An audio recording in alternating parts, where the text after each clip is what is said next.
नमस्कार। इस देश में कौन झूठ बोल रहा है, कौन सच बोल रहा है, इसका पता कैसे लगेगा देश की जनता को? एक बड़ा सवाल आपके मन में भी आता होगा और बहुत सारे लोगों के मन में आता है कि झूठ का पता कैसे लगाया जाए, कौन झूठ बोल रहा है और कौन सच बोल रहा है और कौन झूठ को सच बनाने में जुटा हुआ है।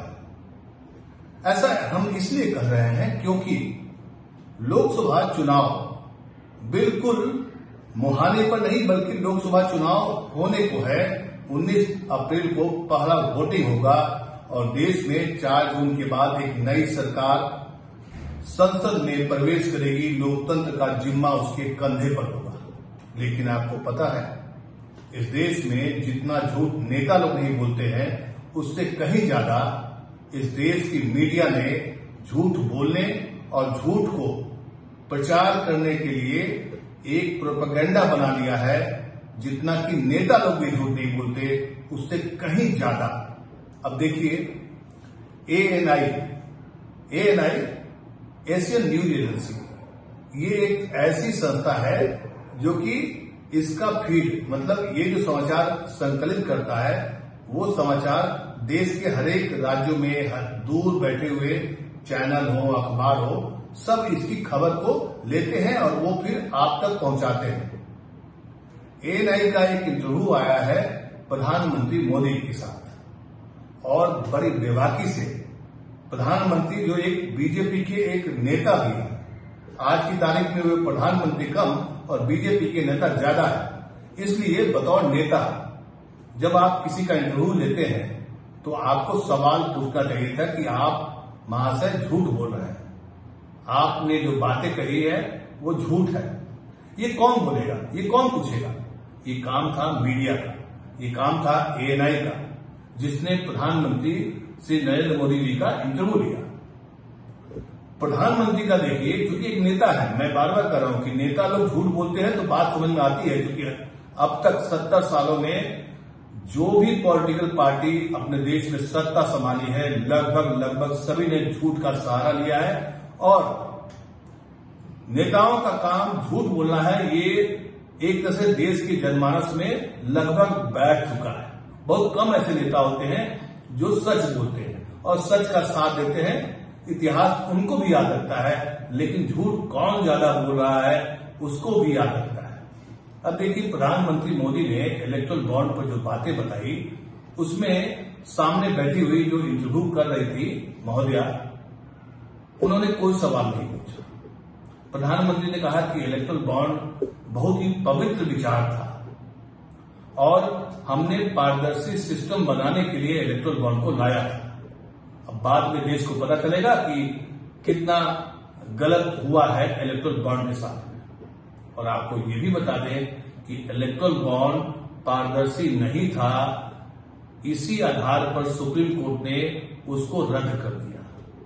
अब बताइए कि देश का एक संस्था, न्यायपालिका, विधायिका, न्यायपालिका, कार्यपालिका और चौथा खंबा जिसको मीडिया कहते हैं, इन चारों पर जिम्मेदारी होती है लोकतंत्र को संभालने का, उसको बनाए रखने का।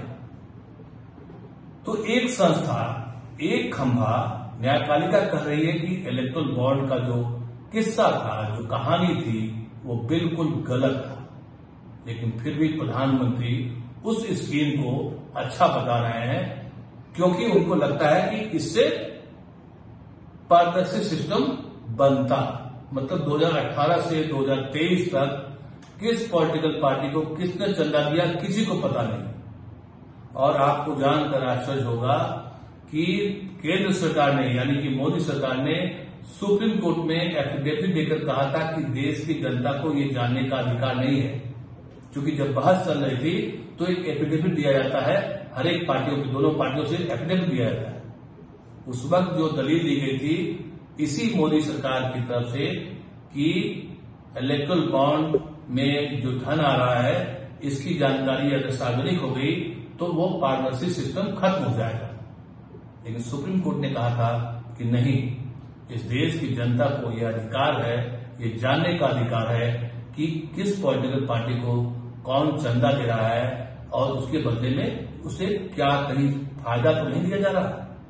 और इसी आधार पर सुप्रीम कोर्ट की संविधान पीठ, मतलब कोई एक जज ने फैसला नहीं दिया, 5 जजों की पीठ ने इसको रद्द कर दिया। रद्द ही नहीं कर दिया बल्कि ये भी सुनिश्चित किया सुप्रीम कोर्ट ने कि इसके जरिए जितने भी चंदा आया उसका पूरा डिटेल देश के नागरिकों के सामने रखा जाए। और SBI, state bank of India ने, आपको याद होगा, आप पता करिए, आप ढूंढिए खबर को कि एसबीआई ने कैसे इस बारे में कि ये हम पूरा डाटा नहीं दे सके इसके लिए भरपूर कोशिश की और सुप्रीम कोर्ट में 2 बार गुहार भी लगाई कि हुजूर मेरे पास समय नहीं है, डाटा नहीं है, ये नहीं है, वो नहीं है। लेकिन सुप्रीम कोर्ट की फटकार के बाद फाइनली सुप्रीम एसबीआई को वो पूरा डाटा इलेक्शन कमीशन को देना पड़ा और आज की तारीख में देश का हर नागरिक जान सकता है कि हमारे पॉलिटिकल पार्टी को 2018 से 2023 तक के बीच में कितना धन किसने दिया, कब दिया और क्या क्या हुआ। खैर, मैं बता रहा था कि इस इंटरव्यू को देखिए जो एएनआई पर प्रसारित हुआ है और देश के लगभग तमाम चैनलों ने उसको प्रसारित किया है, प्रधानमंत्री का धमाकेदार इंटरव्यू। लेकिन उसमें एक भी सवाल ऐसा नहीं था जिससे ये लगे कि ये इंटरव्यू है। क्या समझे आप? मेरा कहने का तात्पर्य ये है कि जब मीडिया इस तरह से चिकनी चुपड़ी बातें करके किसी नेता का इंटरव्यू ले, क्योंकि प्रधानमंत्री श्री नरेंद्र मोदी इस वक्त एक बीजेपी के नेता भी है और वो स्टार प्रचारक है, वो अपनी पार्टी के लिए सारी बातें बता रहे थे, तो जाहिर सी बात है आप प्रधानमंत्री से सवाल नहीं कर रहे थे, आप सवाल कर रहे थे बीजेपी के नेता से। आपको सवाल पूछना चाहिए था कि प्रधानमंत्री जी, सुप्रीम कोर्ट ने जो कहा है, टिप्पणी की है, उस पर आपका क्या विचार है।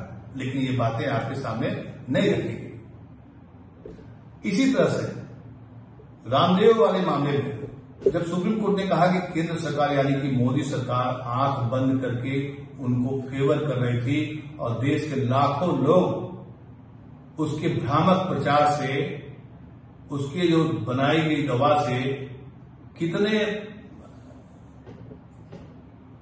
मरीज, पता नहीं क्या हुआ। सुप्रीम कोर्ट ने जो कहा वो बात सुनिए। सुप्रीम कोर्ट ने कहा कि मोदी सरकार आंख बंद करके बैठी हुई थी। किसी मीडिया ने ये पूछा नहीं मोदी जी से कि मोदी जी आप रामदेव के बारे में क्या कहते हैं, मोदी जी आप मणिपुर के बारे में क्या कहते हैं, मोदी जी आप लद्दाख में जो सोनम वांगचुक अगर धरना दे रहे हैं 21 दिन का जो उनका अनशन था, उसके अलावा वहां लगातार हलचल है, वहां के लोग आक्रोशित हैं। 6 शेड्यूल में लद्दाख को शामिल किए जाने को लेकर के लोग वहां धरना, प्रदर्शन और आंदोलन, मतलब कि जिसको जो अधिकार है वो कर रहा है। लेकिन ये खबरें आपके पास न पहुंच पा रही है और न कोई मीडिया, न कोई संस्था बताने को तैयार है। और तो और अभी आज ही की डेट में एक सांसद हैं जिन्होंने टिप्पणी की प्रधानमंत्री श्री नरेंद्र मोदी और उत्तर प्रदेश के मुख्यमंत्री श्री योगी आदित्यनाथ जी के बारे में कि उन्होंने कोई बच्चा ही पैदा नहीं किया तो बेरोजगारी को तो रोक दिया मोदी जी और योगी जी ने। तो अगर आप बच्चा पैदा करेंगे तो बेरोजगारी बढ़ेगी। एक सांसद का ये बयान आता है, लेकिन मीडिया इस पर भी विमर्श नहीं करेगा। एक और सांसद है रवि किशन, उनकी भी आज एक नई कहानी सामने आई देश के सामने में, लेकिन मीडिया में ये खबर आपको दिखाई नहीं पड़ेगी। क्यों नहीं दिखाई पड़ेगी? आप सोचिए, समझिए कि देश के साथ गद्दारी कौन कर रहा है, देश के साथ धोखा कौन दे रहा है, नेता लोग या मीडिया? क्योंकि आज आप धोखा देते हैं, आप सफल हो जाते हैं, आप लाभ के हकदार हो जाते हैं, आपको लाभ होता है, लेकिन देश को इससे नुकसान होता है।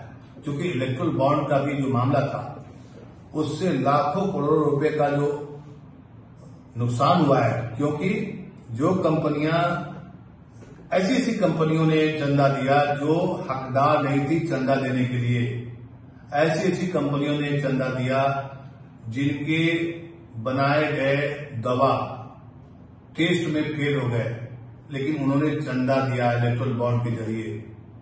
उसी इलेक्ट्रल बॉन्ड के जरिए ऐसी कंपनियों ने चंदा दिया जिसका इनकम जीरो था। ये भी डाटा सामने आया है। आज अगर एएनआई पर इंटरव्यू जब हो रहा था प्रधानमंत्री श्री मोदी जी का, काश हमारे पत्रकार महोदया इस सवाल को करती तो शायद देश को मालूम होता। कम से कम प्रधानमंत्री श्री मोदी जी का विचार तो सामने आता, सवाल आता तभी तो विचार आता। लेकिन सवाल तो छोड़िए, पूरे इंटरव्यू को अगर आप सुनेंगे तो आप उसमें कई जगह पाएंगे कि मोदी जी आप ये बताइए 2047 का आपका विजन है, यानी कि ये जो चुनाव है बहुत इजी ले रहे हैं आप, मतलब ये कोई चुनाव है ही नहीं। ये खुद एक पत्रकार महोदया बता रही है। सोचिए कि देश का मीडिया क्या कर रहा है इस वक्त। सत्ता के साथ कोई भी आदमी जुड़ जाता है, लेकिन मीडिया, न्यायपालिका, कार्यपालिका, इन सब से उम्मीद की जाती है कि वो अपना काम अपने तरीके से करे। मेरे मन में सवाल इसलिए आता है, आज मैं इसलिए बोल रहा हूं इस बात को लेकर, क्योंकि एएनआई पर जो इंटरव्यू आया वो लगभग देश के सभी चैनलों पर चलेगा। एक दिन नहीं, 2 दिन नहीं, 3 दिन नहीं, कई दिन चलेंगे। लेकिन सवाल उसमें आप ढूंढिए, इलेक्ट्रल बॉन्ड पर सुप्रीम कोर्ट का फैसला, रामदेव पर सुप्रीम कोर्ट का फैसला, एक सांसद कुछ और बोल रहा है। अभी एक और सांसद की कहानी आई है कि उनकी एक बीवी और एक बच्ची सामने आई है, कह रही है कि हमें न्याय दो, हमें रवि किशन जी से लीगल राइट्स चाहिए। ऐसे ऐसे सांसद की कहानी सामने आ रही है चुनाव के दरमियान, और मीडिया इस पर चर्चा नहीं करती है। मीडिया उत्तराखंड के अंकिता भंडारी के इशू पर भी नहीं सवाल करती है, बस खाना पूर्ति करके चीजों को ऐसे बढ़ा रही है, ऐसे पेश करती है, लगता है देश में सब शांति है। लेकिन अगर आप देश के बाहर देश के हिस्सों में, कई हिस्सों में जाएंगे तो आपको पता चलेगा कि महंगाई, बेरोजगारी, तमाम ऐसे मुद्दे हैं जिस पर बहस और विमर्श किया जा सकता है। मैं ये नहीं कहता हूं कि आप बेरोजगारी या महंगाई को कांग्रेस पार्टी 1 दिन में या 2 दिन में खत्म कर देगी, या विपक्ष के पास कोई रामबाण है जो उसको खत्म कर देगी कि आप उसको वोट दीजिए। लेकिन वोट देने के पहले लोगों के पास सच्चाई और सच का सामना तो करना चाहिए, उसको देना चाहिए कि देश में ये स्थिति है, देश में कितने लाख करोड़ का कर्जा है, 205 लाख करोड़ का कर्जा है। रुपए के मुकाबले डॉलर का जो भाव है किस तेजी से बढ़ा है, पेट्रोल, डीजल, सब कुछ महंगाई चरम सीमा पर है। लेकिन इन सब मुद्दों पर मीडिया बहस नहीं करती है। और आज एएनआई का इंटरव्यू देखा तो मुझे लगा कि प्रोपेगेंडा का एक बहुत बड़ा मंच हो गया है मीडिया, आज का मीडिया। जी हां, क्योंकि नेता का काम है अपनी बातों को रखना, मीडिया का काम था सवाल पूछना, उसी नेता से सवाल पूछना जो कल प्रधानमंत्री बनेगा और जो कल मुख्यमंत्री बनेगा। मीडिया को किस बात का डर है? मीडिया को क्या लगाव है किसी एक पार्टी से? अगर एक पार्टी से लगाव है तो ये बहुत ही खतरनाक संकेत है। हमें और आपको ये समझना होगा, अगर आप बीजेपी के सपोर्टर हैं तो आप बीजेपी को जाकर वोट दे दीजिए, लेकिन कम से कम सवाल करने की ताकत को बनाए रखिए। और ये काम किसका है? मीडिया का। अगर आप कांग्रेस के सपोर्टर हैं तो आप कांग्रेस को जाकर वोट दीजिए, लेकिन देश में लोकतंत्र में 4 जो संस्थाएं हैं, विधायिका, कार्यपालिका, न्यायपालिका, इन पर जब खतरा आता है, इन पर जब कोई सवाल उठता है तो हर एक नागरिक को ये जानने का अधिकार है कि आखिर देश में चल क्या रहा है। मतलब ये कि जो सच है वो सच है, झूठ झूठ होता है, चाहे आज आप बोलिए चाहे कल बोलिए। राहुल गांधी ने भी आज प्रधानमंत्री मोदी के इलेक्ट्रल बॉन्ड पर दिए गए बयान को लेकर के जिस तरह से बातें बोली है कि इलेक्ट्रल बॉन्ड तो एक रिश्वत देने का एक बहुत बड़ा जरिया था। तो जब राहुल गांधी सवाल कर सकते हैं, बोल सकते हैं, तो यही सवाल वो जो इंटरव्यू कर रही थी महोदया, उन्होंने क्यों नहीं बोला, क्यों नहीं पूछा? आप इंटरव्यू में देखिए आपको याद होगा कि प्रधानमंत्री मोदी के साथ में मीडिया के लोगों का जो इंटरव्यू होता है वो किस तरह का होता है। लेकिन चुनाव के दरमियान में भी अगर आप अपने फर्ज को भूल जाते हैं तो समझिए कि आप देश के साथ गद्दारी कर रहे हैं। मैं नेताओं को कभी दोष नहीं देता, न दूंगा, क्योंकि उनका काम है राजनीति। राजनीति हमेशा झूठ का मिक्सअप तो होता है, वादे और जुमले तो उछाले जाते हैं। इंदिरा गांधी ने भी कहा था गरीबी हटाओ, गरीबी हटी क्या? नहीं हटी। मोदी जी ने भी कहा था कि 15 लाख आपके अकाउंट में आएंगे या अच्छे दिन आएंगे, आए नहीं आए, लेकिन सत्ता में तो आए। लेकिन तब की मीडिया हमेशा सवाल पूछती थी। 2014 तक मीडिया इतनी गिरी हुई नहीं थी जितना कि आज गिर गई है।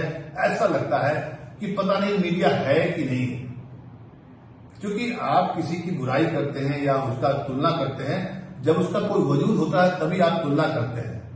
आज के वर्तमान हालात में अगर मीडिया को अगर आप विश्लेषण करना चाहेंगे तो आपको लगेगा कि मीडिया तो है ही, कहां गई मीडिया हमारी?